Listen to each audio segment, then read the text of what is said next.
Are you familiar with FBI Special Agents Kyle Seraphin? I'm familiar with the name. Is that yes? I'm familiar with the name.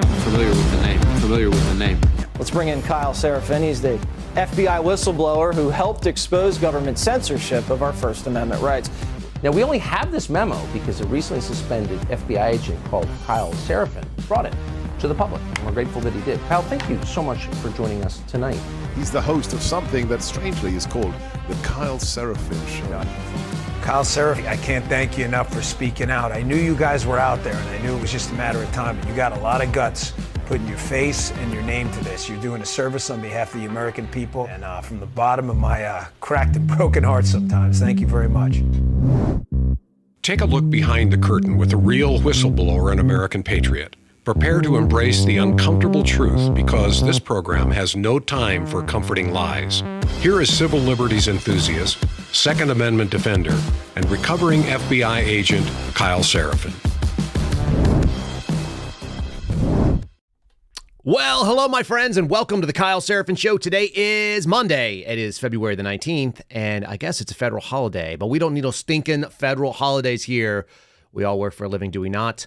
Unless you're Fed, in which case, thanks for joining us on your day off, and we really appreciate you guys being here. Make sure you support the show. Make sure you've hit like.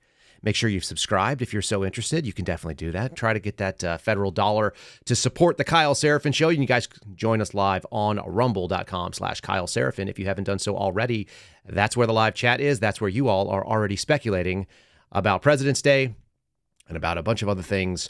Today, we're going to be talking about a potential boycott in the city of New York. America's Gotham City might need not the League of Shadows to bring it to its knees.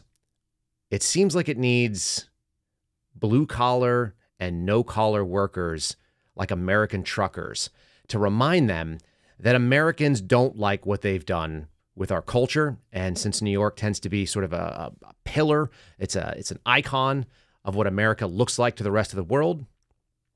Yeah, maybe we have to bring them to heel. I've got some historical perspective, and I'm not only talking about encouraging the truckers because of what they did to, or what the judges have done to former President Trump. There's more to it. And some of you guys probably don't know the story yet. We're going to talk about St. Patrick's Cathedral and literally, I would say, strike me down with lightning style blasphemy that happened on Friday. Some of the ugliest things that I've ever seen, like get you on Team Meteor, take out the entire city, because if it's full of that, is it redeemable? And kind of the idea that maybe we might owe Sodom and Gomorrah an apology if we don't see real consequences. So we're going to get into all of that in just a second here. First, I want to say thanks to my underwriting sponsor of the podcast, and they are the ones that allow us to keep the lights on here. If there was nobody else, Catholic Vote has keeping us in our corner. So make sure you guys are supporting them. You can go to catholicvote.org. We're going to actually talk about why, one, you don't have to be Catholic to see what's going on right now, whether it be the FBI going after the Catholic Church or whether it be people in New York City, trans activists, and so on. Why the Catholic Church is so important, whether you're Catholic or not. And you don't have to be Catholic to get their great email, which is called The Loop. They're actually going to cover a whole bunch of the same topics today. And in fact, one that I'm not going to cover, which you guys will be probably quite interested in, San Francisco appointing a non-citizen to the election committee. They placed an illegal immigrant named Kelly Wong on the city's election commission last week. You guys might want to check that out. A very substantial vote to put a non-U.S. citizen in charge of their elections. Why not? This seems like a classic sort of style. Doesn't matter whether it's San Francisco or New York. These cities are letting us down. Catholic Vote is on it, and they are covering it. You can go to The Loop. Just go to catholicvote.org and add The Loop by putting your email in there and get that every morning like I do. This morning's was extra early, by the way. It was like 4:53 a.m. Central Time. So encourage you guys to get that support. Some of you realize this. I posted a thing on Twitter of the studio. We'll call it a studio, but let's be real. This is just an extra bedroom in the house that we rented. There's nothing fancy about this. Anybody could have this sort of setup. But the reason that I have it is because I continue to try to make this show better for you. This is literally, you guys are sustaining our family because of your interest. And so I feel like it's my obligation to continue to eke forward And anyway, we posted a picture of it, and some of you guys realized that there's some things going on in the background of this set, this little podcast set that is somewhat interesting. There's some over my shoulder. There's some on both sides. So I'll start fielding answers. You guys can go to kyleseraphin.com. There's a contact me button on there if you want to reach out and ask questions, or if you want to speculate on what the connection is between some of the things happening in the back here.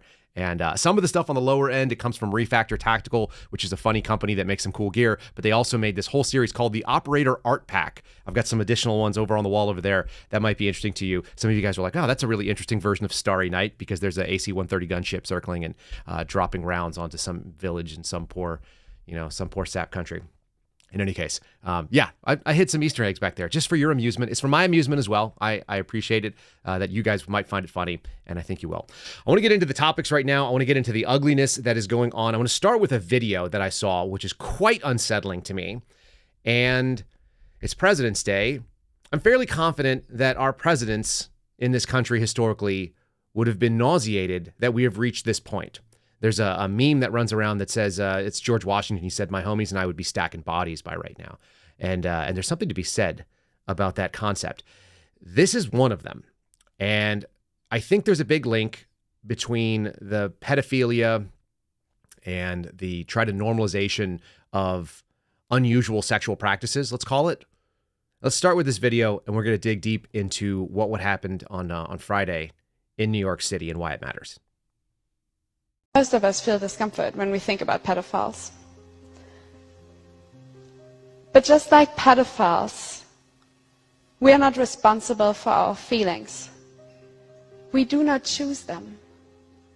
But we are responsible for our actions. And we must make a decision. It is in our responsibility to reflect and to overcome our negative feelings about pedophiles, and to treat them with the same respect we treat other people with. We should accept that pedophiles are people who have not chosen their sexuality and who, unlike most of us, will never be able to live it out freely if they want to lead an upright life. We should accept that pedophilia is a sexual preference. Statistics indicate that there will be one or two of you who are struggling with some form of pedophilic interest. These people can't talk about their feelings because they know that they will be hated for it. I truly do believe that every person is longing for love at some point in their life. And what if this love that you really wish for will forever be impossible? That must be a really lonely situation to be in. Yes. From an emotional point of view, I can kind of understand that you would want to eliminate these people from society. However, it doesn't make sense. And that's because we're talking about biology. We're talking about a sexual orientation, something that we simply cannot change. And on top of that, every day new people are born with the same difficulty. So it's not practical to eliminate these people from society. They haven't done anything wrong. Just take a little second to digest what we just heard there. Those were two white women, educated scholars. They're interested in pedophilia for some reason. That's the thing that they study. And it's a sexual orientation is the claim. And then they went further. The second speaker, there were two different speakers. You probably could tell by the voices if you're listening on the audio.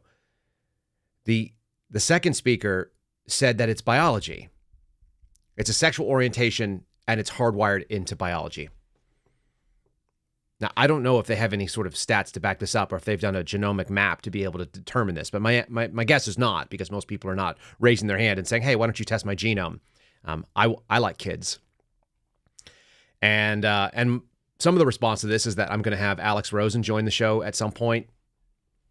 Not today, sometime in the next couple weeks. We'll have Alex on. And Alex Rosen runs the Twitter account I Fight for Kids. He's a really young guy. He's in his early 20s, even though he looks like he's in his 50s. And he hunts pedophiles online. And he talks to them, and he gets them to admit what they're about, and that they have hurt children, and that they're trading in child pornography.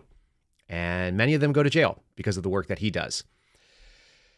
And I guess there's been a Twitter space that was done with his crew working live, and Mark Naughton covered that. Mark's been actually invited to go back and do live coverage, both video and audio, so we can go do that. And we intend to do that. And there's a reason why. Because normalization of something this ugly and evil is a strong push to the hard left.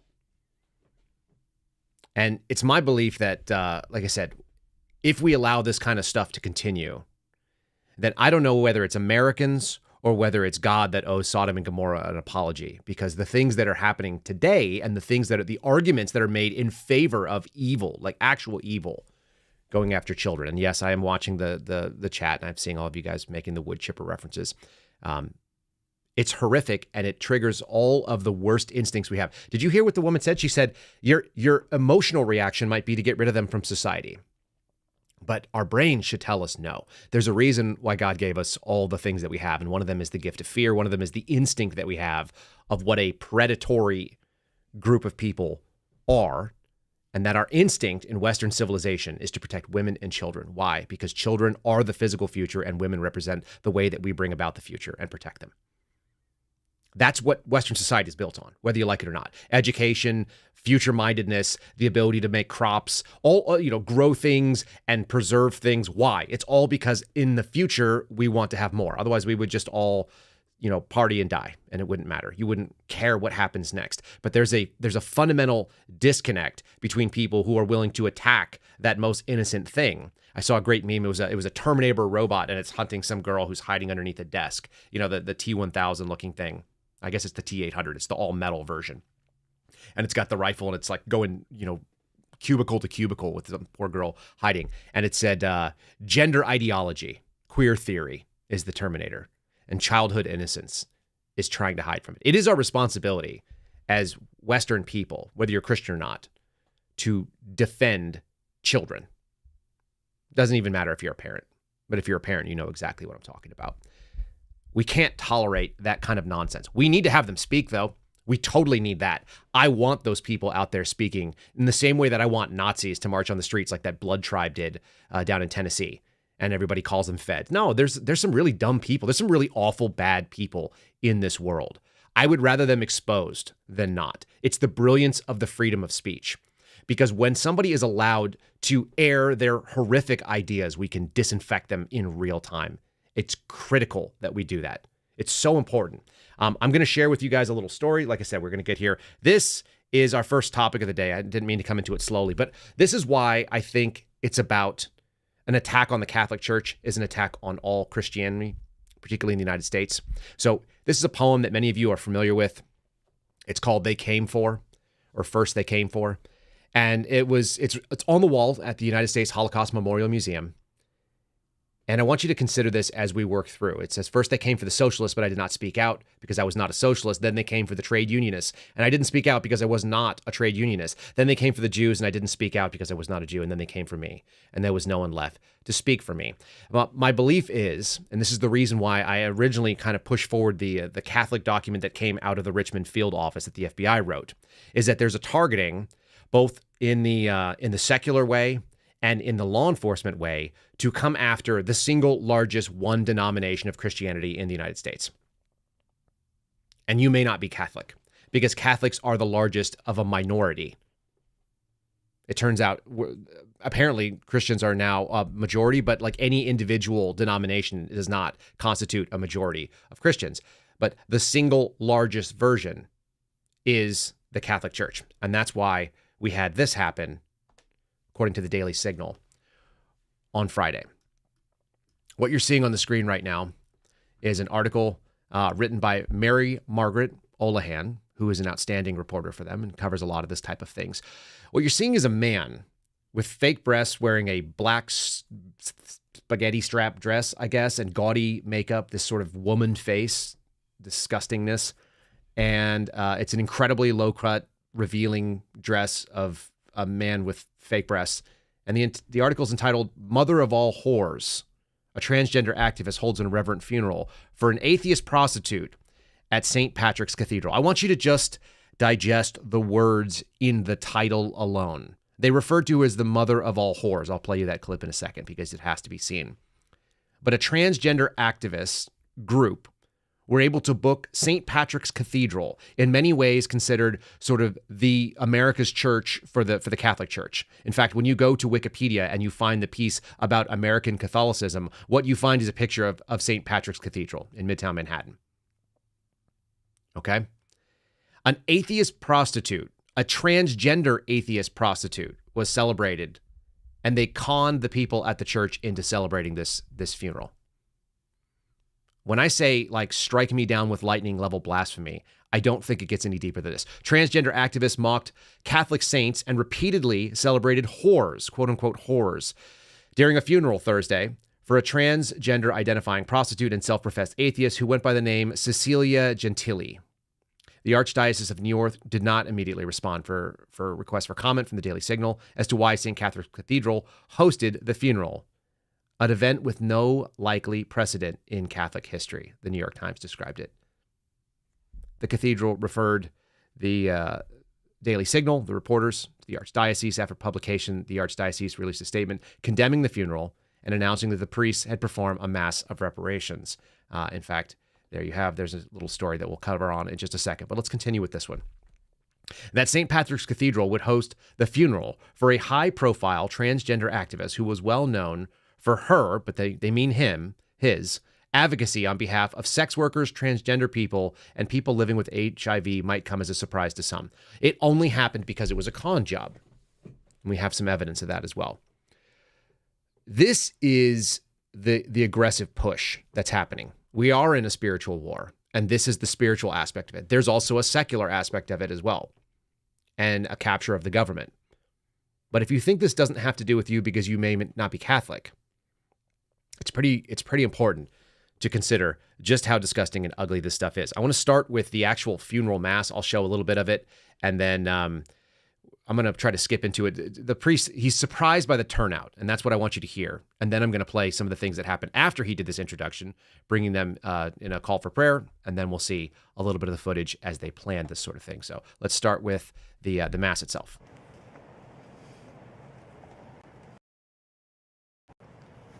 Well, welcome to St. Patrick's Cathedral. Except on Easter Sunday, we don't really have a crowd that is this well turned out, you know?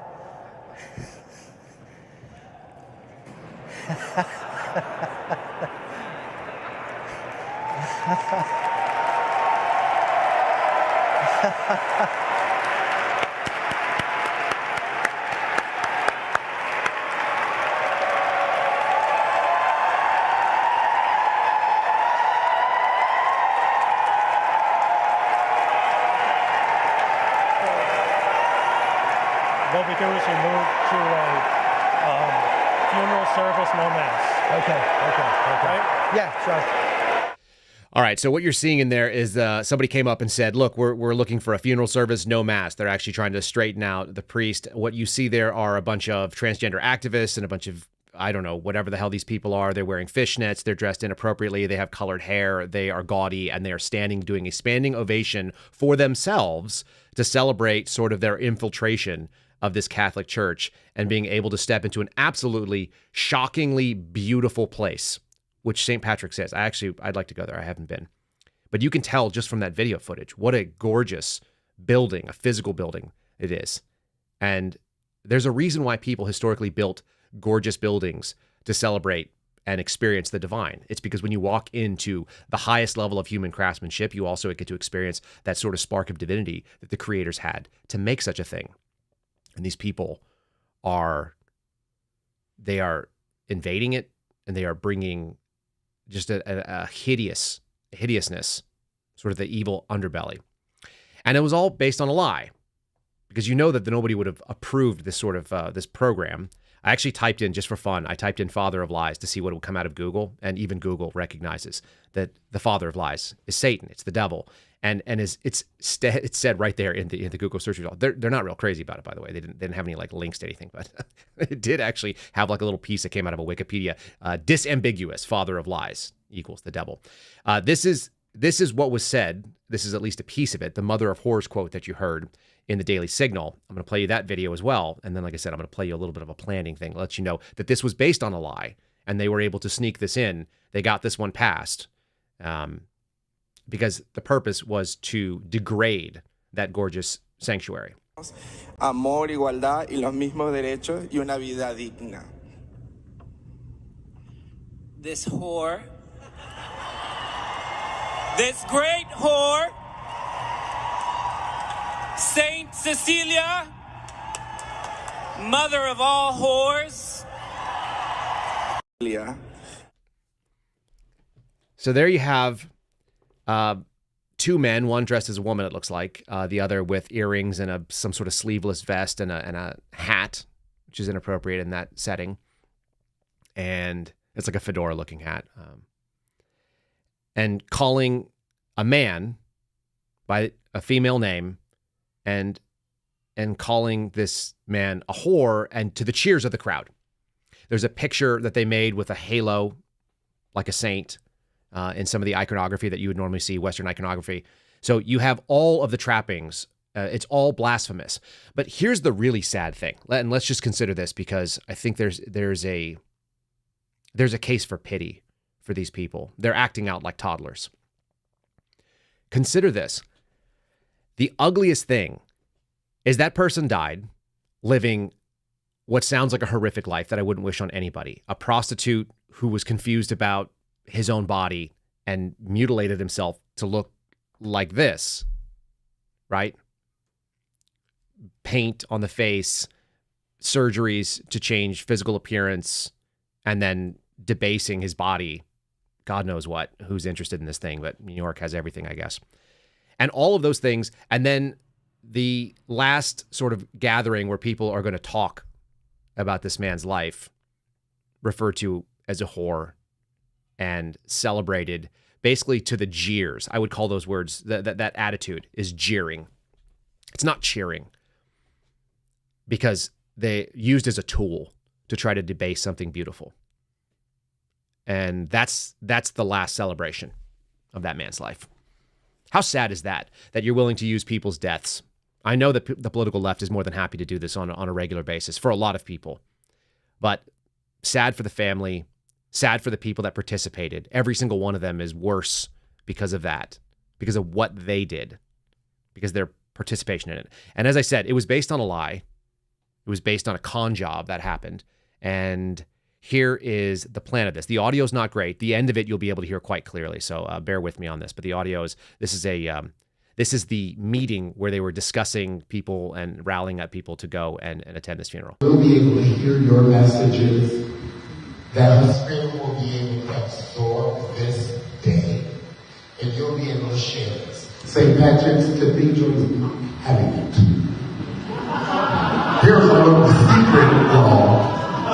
They still don't know she's trans.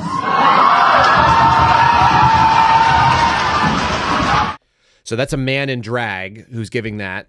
Looks like a black man wearing a dress, standing up with a microphone. And he said, here's the secret, y'all. Because they said you're going to be able to celebrate this day at St. Patrick's Cathedral. That's when you heard the first laughs. And the second piece was, they still don't know this, y'all, that she, meaning he, was trans. That's them, the people planning this sort of debasement of themselves. Because at the end of it, the church is no worse off physically. And the priest is no worse off as a human being, especially if he was duped. People get duped all the time into things. The people that chose to do this action, really evil and really sad.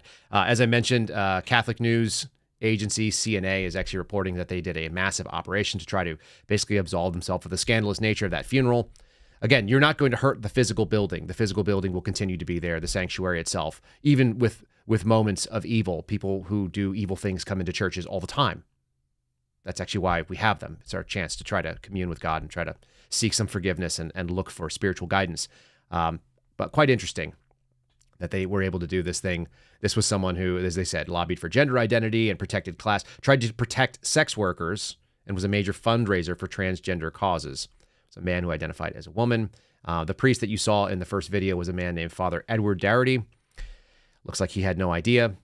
And the pastor whose name is Enrique Salvo, said in a statement that the church there in New York and the Diocese of New York were outraged over the scandalous behavior at a funeral. That's why they offered the mass of reparations in order to re-sanctify. Really sad because it's happening on purpose during this time. It's happening during Lent, which is a time of preparation. It's a time of people reflecting on what is wrong in their lives and trying to do better. If you're a Catholic, you know that you're always trying to give things up. We just had Mark Wahlberg go on national television and talk about how he starts every single day on his knees. This is what the season is about. Why? Because you're trying to prepare yourself and sanctify yourself for the coming of your Savior if you're a Christian. And to be able to look at that and not just say, I'm not going to participate, because that's historically how people dealt with this. Not everybody is religious. I understand that. I just because I think you should be, I think you'll be happier. I think that I'm happier, but it doesn't mean that I'm going to go out there and tell you how to live. What I will say is that if you look at people and your instinct is not just to abstain and to say, thank you, not for me, which I can accept. Not today, not this time. All right, so be it. If you are going to openly mock and jeer what is going on, there's an evil in that.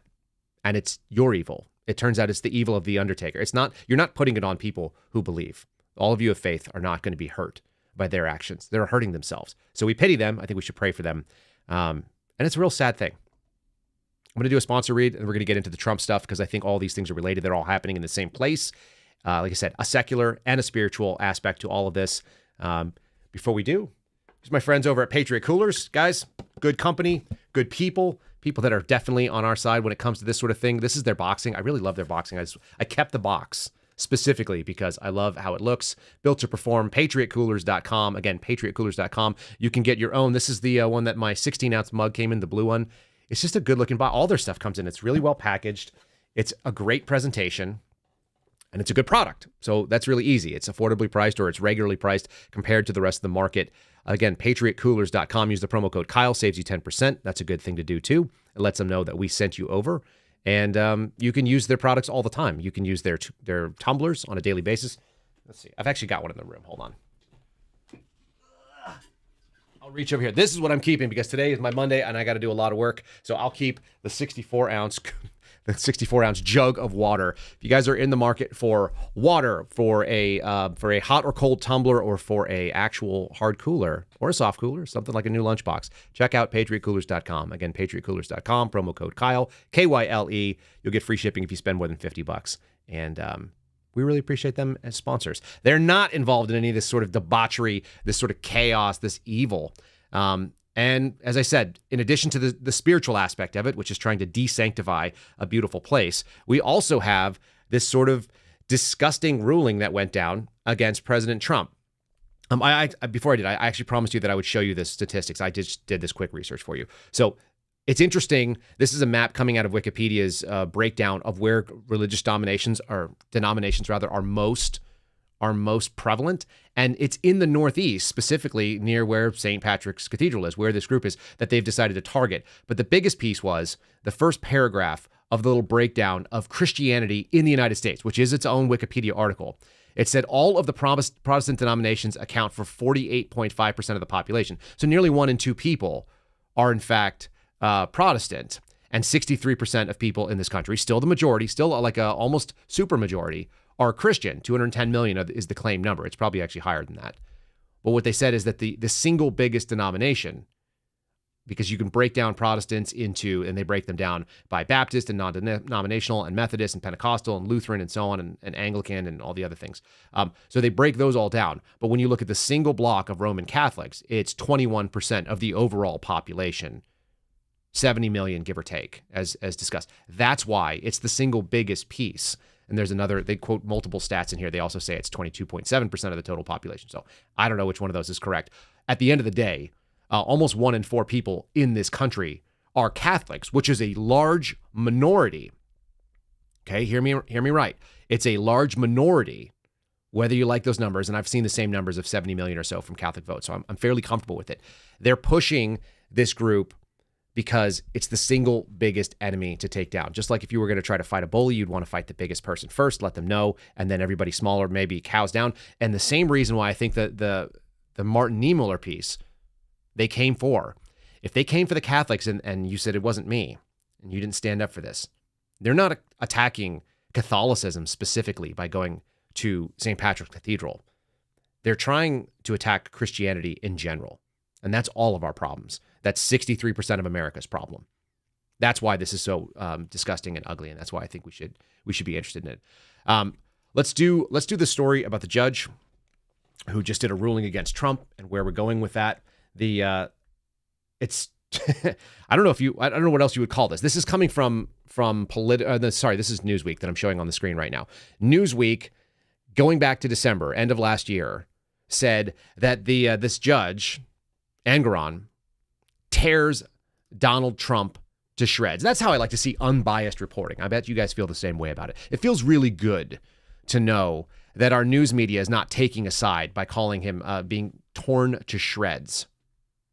Does that even have any inkling that we're talking about something that makes any sense? NBC covering the most recent story from the same judge. Judge fines Donald Trump more than $354.5 million, bars him from running businesses in New York for 3 years, which would basically cripple the Trump enterprise that's out there. The state AG says that when factoring in the pre-judgment interest, the amount will actually exceed $450 million, $100 million in interest on this money since it's going through appeals.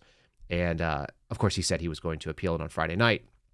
So the judge who presided over a civil business fraud trial, of which there doesn't appear to be any victims, they're made up victims. I don't even know who has standing to do this. And a basically sua sponte sort of operation by Letitia James, the attorney general. They brought this and said that the pre-judgment interest is going to be $450 million, an amount which will increase every single day until the judgment is paid. Trump is facing accountability for his lying, his cheating, and staggering fraud. No matter how big, no matter how rich or powerful you are, no one is above the law, is her claim. It's a tremendous victory for the state and this nation and everyone who believes that we all must play by the same rules, even former presidents. And yet, what we saw is an FBI and DOJ indictment of somebody who's alleged that the Bidens were engaged in fraud. And we were seeing the exact opposite. We're seeing the exact opposite of fairness and everybody playing by the same rules. We know they're not the same rules because this has never happened before. And the fear is palpable. They're continuing to attack this man. And now, if you remember, I actually said this very early on when they went and did the search warrant at Mar-a-Lago. After that, I talked to Dan Bongino, and I said, if they indict this guy, you can pretty much guarantee that he's going to be the nominee for the Republican side. I think that's true. And there's a really real chance that actually goads the American people into voting for him. There are some people that will cry about 91 felony counts and say, I saw somebody on Twitter saying something like, 81 years old is better than 91 felony counts. And it's like, okay, talking point. But how about this idea? America loves the underdog, and they love seeing the person who's getting screwed get back. I'm reminded of the movie Trading Places, Eddie Murphy movie, right? And he's a homeless guy and he's a con artist and so on, but he's real sharp because he's Eddie Murphy. And so he gets these two rich, kind of scummy, elite white guys that come in and offer him money and give him a job. And they basically put this other guy out of business, who's Dan Aykroyd. And then Dan Aykroyd's out of business and he gets screwed. And now he's penniless. Now he's living on the street. So they basically put him in Eddie Murphy's old spot. And who's the hero? Is it Eddie Murphy? No. It's both of them getting together and saying, we got screwed by an evil system, a bunch of evil, rich people that are playing by different sets of rules because we want to see fairness. We actually believe in fundamental fairness. It's kind of an American idea.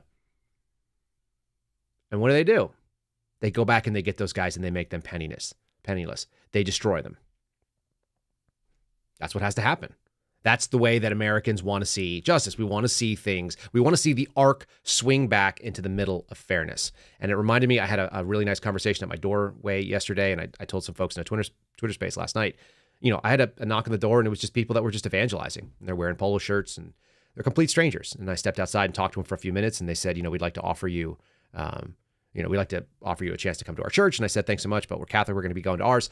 And they said, well, we'd love to pray with you and for you. And I said, I'll always accept prayers. And if you guys are wondering, we will always accept prayers here at the Seraphin house. And so they prayed for us right there in our little doorway. And it was a really nice moment. We had a nice conversation because America does fundamentally exist in the middle. It exists in the middle.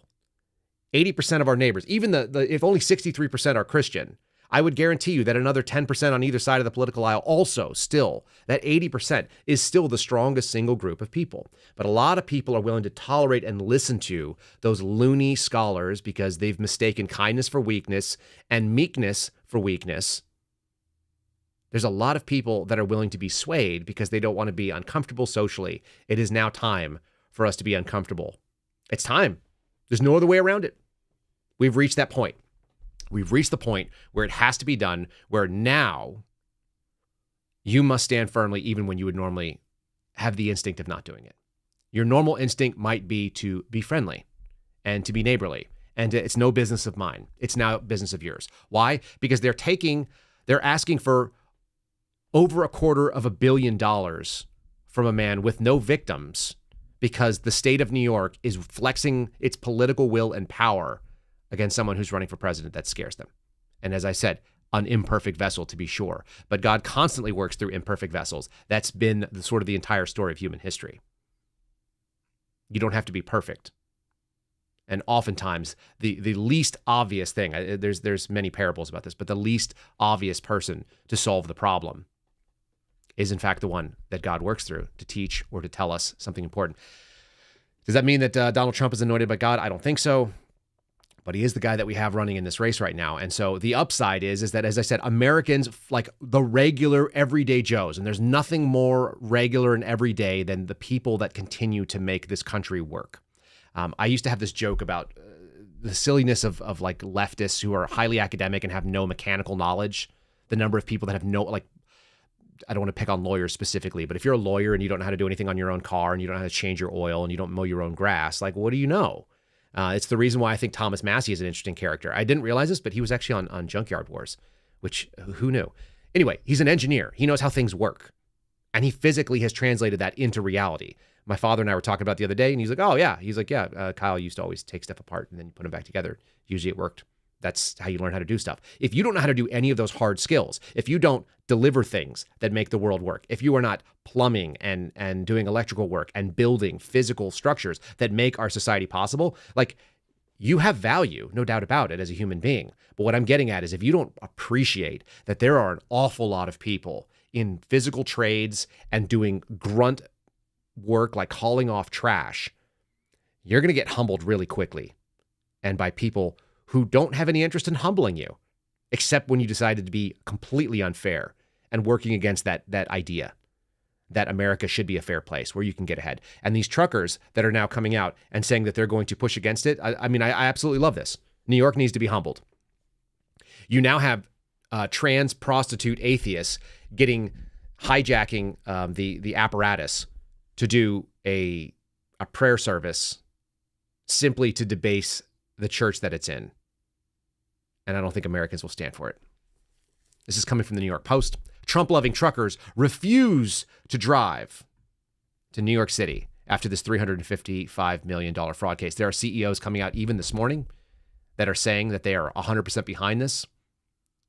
Trump-supporting truckers saying they're refusing to drive after the former president was slapped with a $355 million fine in his fraud case last week. A conservative social media influencer and trucker who goes by Chicago Ray posted a video clip in which he claimed that some of his colleagues are going to stop making deliveries to New York City in protest to the ruling. I've been talking on the radio to truckers for the past hour. I've talked to about 10 drivers. They're all going to start refusing loads to New York City starting Monday. He's already spoken to other drivers who have told their bosses that they won't go to the Big Apple. Here's the facts. There may be a lot of truckers that are willing to cross it. I think there are far less people that want to go and deal with this. It's already a pain in the ass to drive in New York City. He said, I don't know how far across the country this or how many truckers will start denying loads going to New York City, but I can tell you, F around and fight out. This is what this guy Ray said. There are plenty more that I've seen on social media already. Is this the vast majority? No. But his claim said that 95% of truckers support the former president. It's been viewed almost 5 million times, 50,000 likes on Friday, blah, blah, blah, so be it. The whole point is that people can't stand alone. And blue-collar people look at what's going on, and no-collar people, I kind of am a no-collar type person. Truckers tend to be a pretty conservative bunch. They buy into something. They're like, look, even if you don't have, like trucking is a skill set, and it's a force of will. And it may be like there are an awful lot of men that need to do it. Because if we don't have truckers driving our goods, basically you can look around your house and almost everything you have in it, everything that you eat, everything that you use on a daily basis came in a truck. Even if you have a vehicle, the vehicle you got in came on a truck. If it wasn't produced right in your hometown, which is almost everything. And you're going to go and tell these people that the one that they represent, that they don't even get to vote for him because he's going to be in jail. It's a fundamentally unfair ugliness.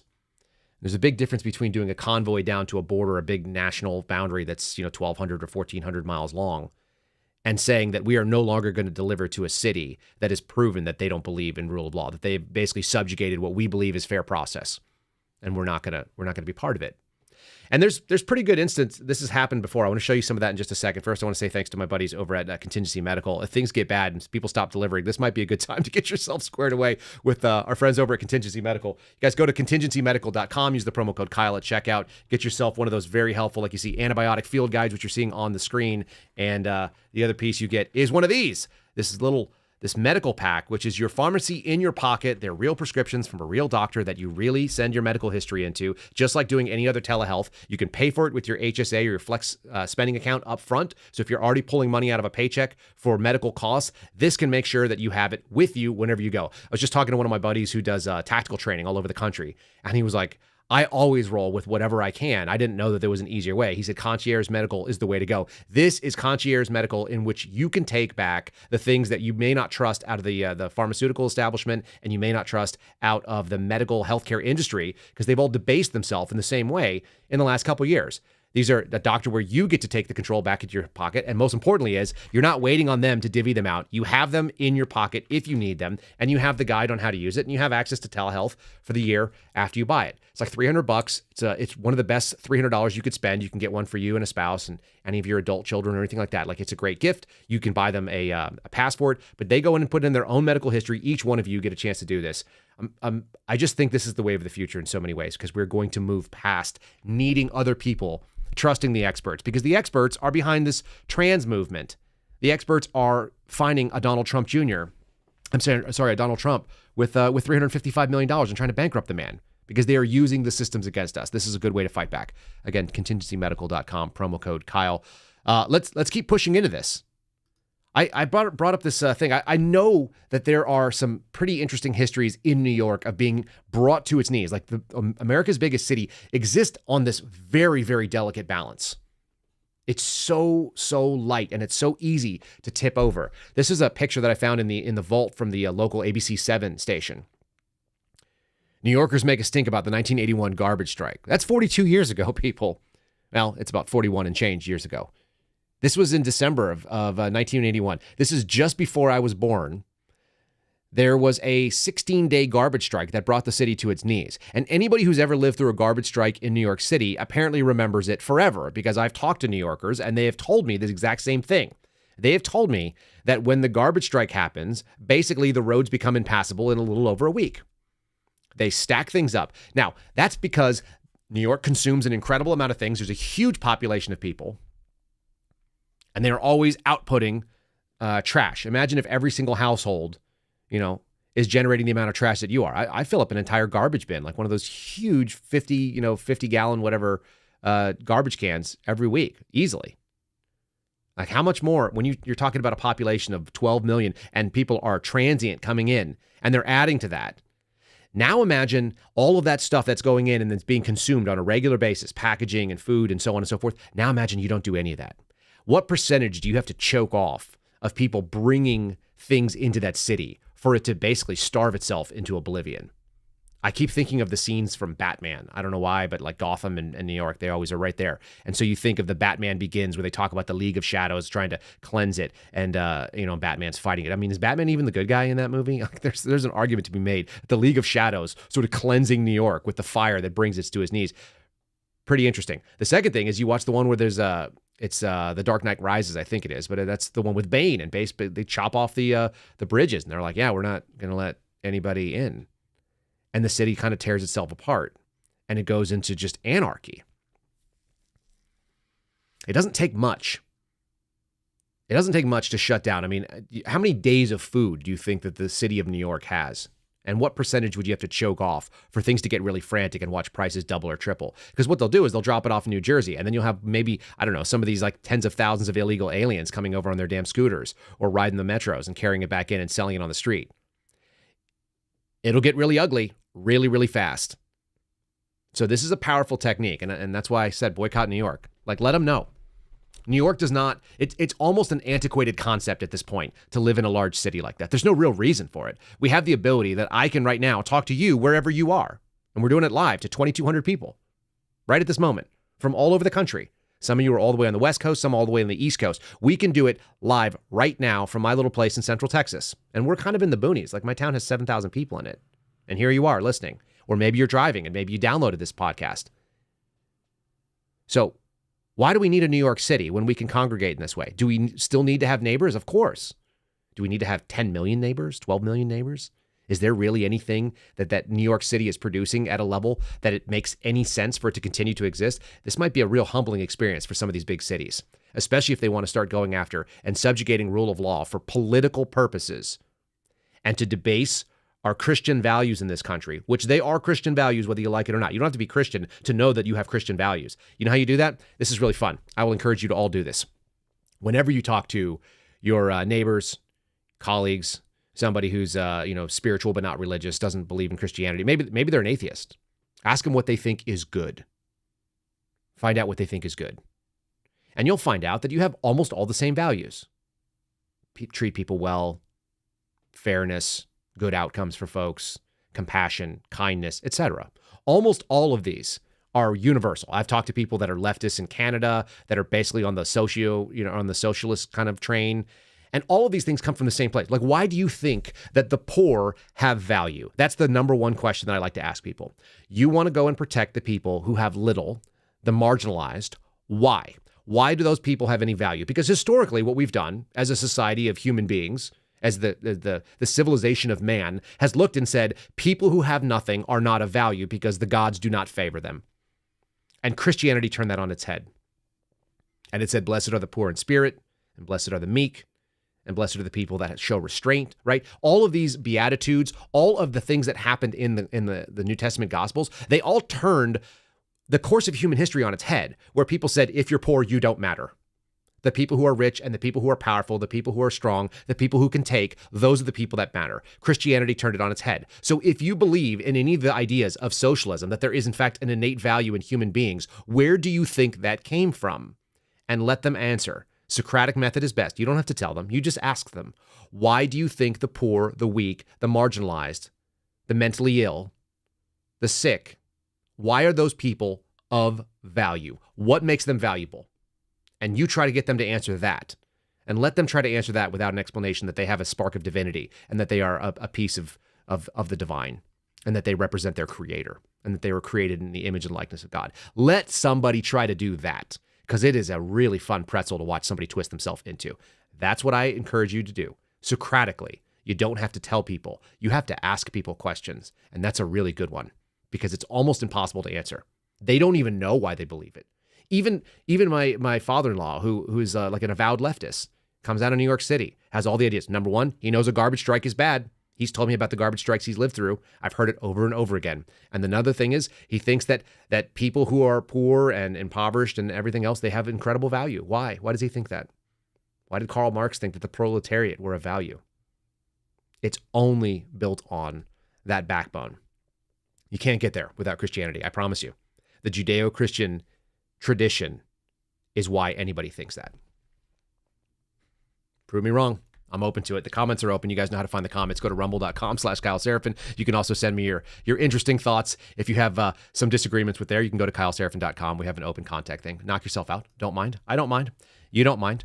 We've got some other sort of instances showing decay, and this is a couple other little pieces here. First of all, let's show a silent movie.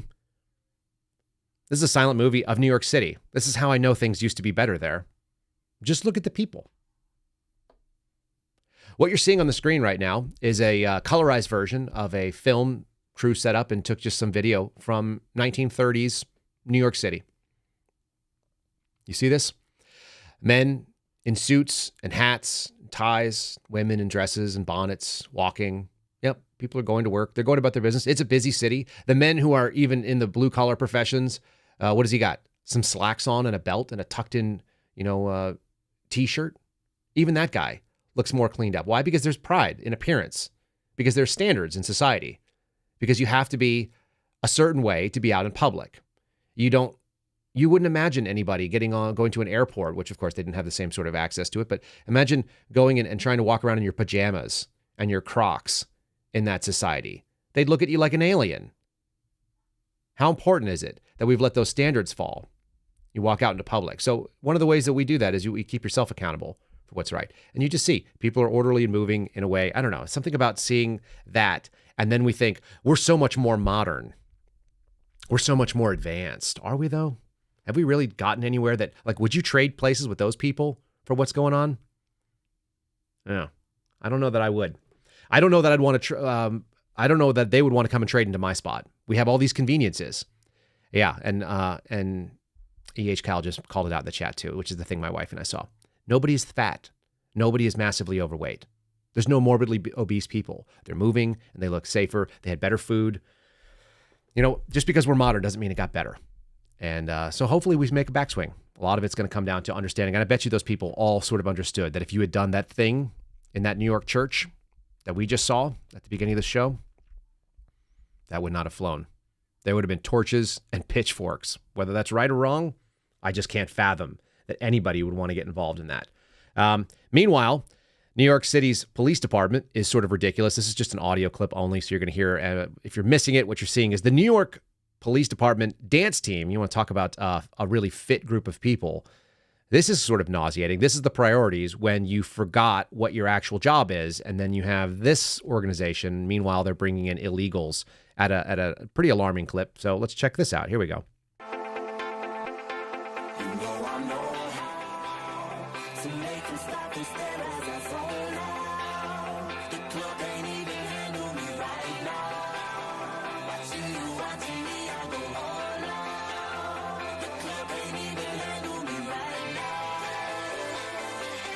Semi-synchronized, thick-ish, medium athletic TikTok video shit.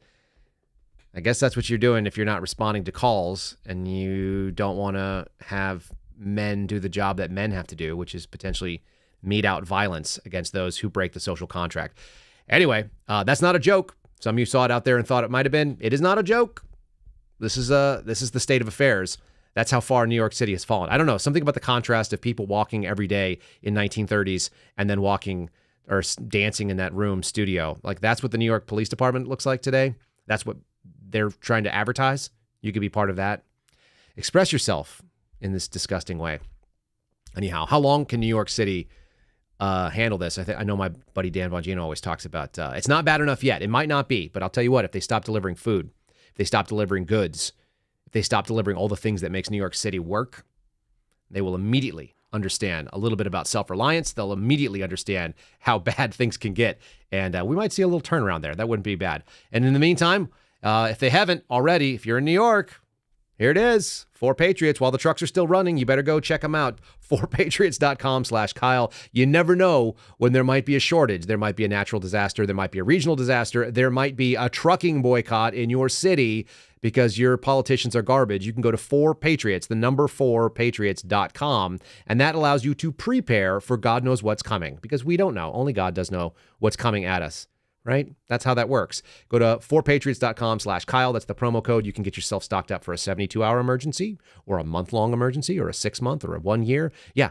Stockpile some calories. Figure out whatever your contingency plan is, because you don't want to be the person that's out there in the garbage strike trying to figure it out. Even worse, how about you're the person that goes in and the bodegas are all closed? What does Joe Biden call them? The bodegas?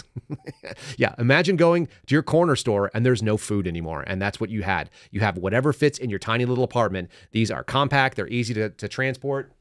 They store for up to 25 years. There you go. This is the one that I'm holding on to that's just kind of sitting here. It's packed up and sealed. It's easy to move around. It's dry. All you need is water. So get yourself that option. At least in New York has it's an island, so it has access to water. Even if it's ugly water, you can still purify it. Folks, don't take it for granted. Our modern society is built on a lot of magical little gremlins. If you don't know what they look like, the magical gremlins look like grown men driving trucks and grown men turning wrenches and grown men picking up your garbage and making sure that it doesn't fill your streets. That thing I showed you from 1981, and there's another one in the 70s. There was another one in 2011, actually, where doormen up on the, I think the Upper East Side refused to allow basically taking out the trash. They were just filling it up, and none of the trash guys wanted to pick up. The sanitation workers refused to cross the strike lines. So they just let buildings build up with garbage. And the tenants were like, yay, and they're into it right up until the point where they're like, whoa, there's a lot of garbage. We generate a lot of trash, and our trash room is now full, and our garbage chute is backed all the way up to the 14th floor.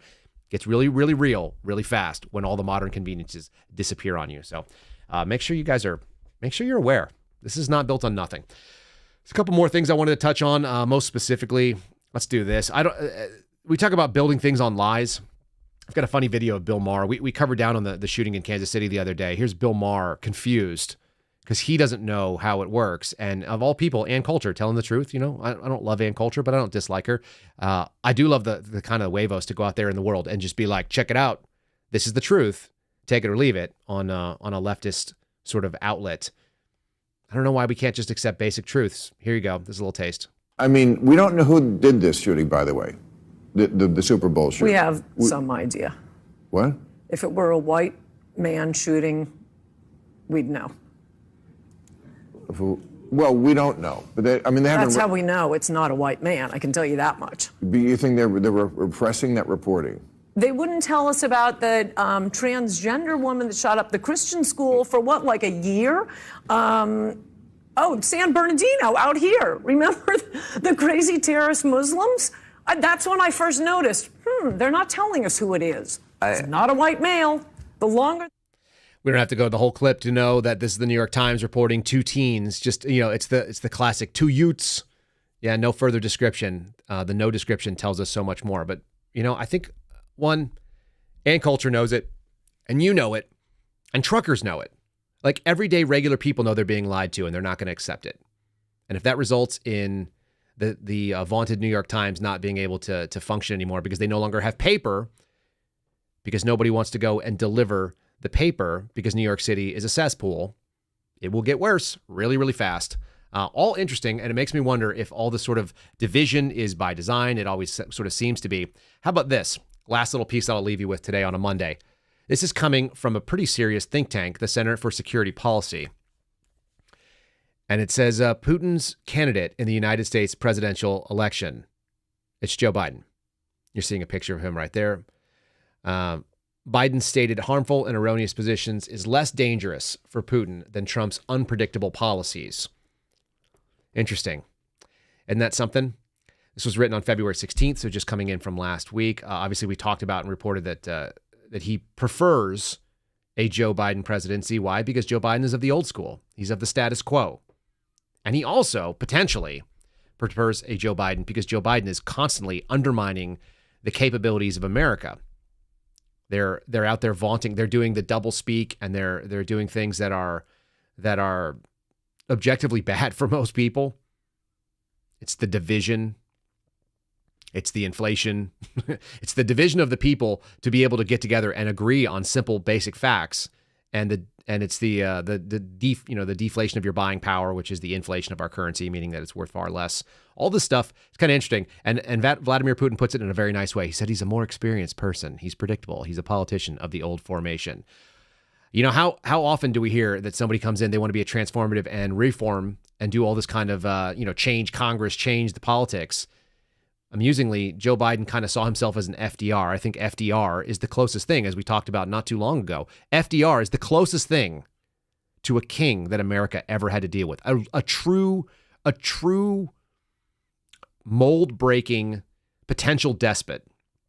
Someone who took over areas that had no business of the federal government growing into, and who literally spent 4 terms. And the only reason why he didn't serve his 4th term is because he died in office. The concern of Trump being the dictator that never gives up power. We already saw that in this country, it turns out. And it wasn't a Republican. It was a Democrat. It was a Democrat that loved the idea of this New Deal, which you're now hearing rumblings of again from the AOC types. Isn't that something quite interesting? Isn't it interesting that Biden kind of wants to be, aspires to be probably the most despotic and one of the least American sort of presidents you could have. Somebody who chose to basically say George Washington's example was not good enough for me. I'm going to just stick around because I'm so important. In any case, I just saw this in the chat, Escape from New York. Yes, go watch Escape from New York if you guys want to go see it. Snake Plissken had the right idea. New York is not a good place. What's funny is all those dystopian movies from the 80s, they always showed that the evil were the conservative, right-wing, lunatic, fascist Christians. Isn't it funny who's being persecuted today? It's so easy to see when you get out there and look at it. It's not even close how ugly it is. All right, I want to say one more little ad read here from my buddy over at Garrett O'Boyle at the Suspendable Sweatshop, who joined the Seraphin chat. If you guys want to do that on Sunday nights, you can always join us on Twitter. If you don't have a Twitter account, you should do it. You get on our space, and you can support Garrett, who was speaking last night, the-Suspendables with an S on the end of it, the-suspendables.com. That is the O'Boyle Family Sweatshop. It is the Suspendables merch shop. You can get all your shirts like this, which is the Last Line Strength. I have to stand up. This is a red on red. It's a good day for rage on this Monday, this federal holiday that we don't believe in taking because we all have to get to work. You can use promo code Kyle at the-suspendables.com. You'll save 10%. You can find my favorite shirt like this one over here that you're seeing on the screen, which is the Last Line Substack emblem, the AR-15. The pen is mightier than the sword, except when the sword is mightier than the pen. A interesting little thought at this time in our lives because, man, I really hope we can continue to do words and boycotts and not have to pick up arms. That's the preferred way of doing it. It would be nice if the people in New York City, and particularly the political elites, would learn to heal using economic terms instead of having to use kinetic means, as we might say in the military world. Don't want to see any of that. I do want to see it done peacefully. And there's nothing more peaceful than just saying, hey, we're just turning off the spigot. Enjoy nothing until you fix yourself and stop going after this guy. Let him have a fair election, for God's sake. That's the most American thing we could do. In any case, we appreciate all of you joining us today. I appreciate you all. And I want to say one of our 5-star reviews, which I've got right here. Boom. How about this one from Atticus K? Kyle's a Catholic badass. Is that true? I don't even know if that's true. It's a nice statement, though. I love the show. 5 stars. Kyle ranks just a little lower than the Pope when he's named after one of the 9 choirs of angels, but he ain't no choir boy. Hard-hitting, witty, truth bombardier. I actually might add truth bombardier to my bio. I really enjoy that. I really appreciate your 5-star reviews. Guys, you can leave your own 5-star review on Apple. If you go on to the link below, you simply click through it. Even if you're used to doing the video podcast, leave me one on Apple if you have an iPhone, and I would appreciate it, and I will read it. And if you make it interesting and funny and witty and clever, or maybe even just mind-altering, like the idea of a truth bombardier, then I will even add it to my bio. We really do appreciate all of you guys and your support. We're up to 920. We are closing in on the 1,000 mark. We'll have to do something special for the person who gets the 1,000. So be that person and leave us a 5-star review. Thanks so much for joining us today for the Kyle Seraphin Show. I will look forward to seeing you guys tomorrow on a non-holiday on, 2/20. Until then, go out there and meet your neighbors. Let them know who you are. Let them know, and don't tell them where your food is, but encourage them. Stock up, get prepared, don't get crazy, because it's crazy enough out there already. God bless you guys. We'll see you soon.